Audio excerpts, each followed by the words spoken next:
Based on our understanding of stocks from the previous lecture, we know that a stock is a share in a business.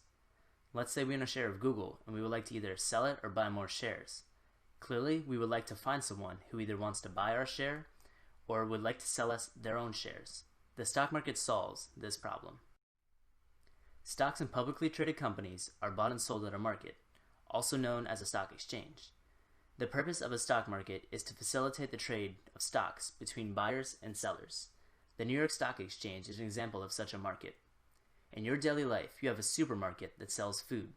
The reason you go to the supermarket is because you can go to one place and buy all of your different types of food that you need in just one stop.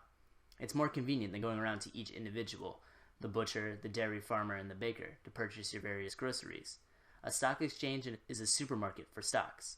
The New York Stock Exchange can be thought of as a big room where everyone who wants to buy and sell shares of stocks can go to buy and sell these stocks. To go back to our allegory of the pie, imagine the stock market as a group of people around the pie. The whole time the pie sits in front of the crowd, they yell to each other how much they're willing to pay for a slice. Sometimes the crowd is starving and they will pay a fortune for that pie. Sometimes the crowd is full and they will pay very little for a slice. Sometimes the price they'll pay has to do with how big or small the pie is, but other times it may just be because they want a different flavor. So why are people so interested in the stock market? Let's think about it. The stock market is made up of people, and people have biases. Some people are greedy. Some people are fearful.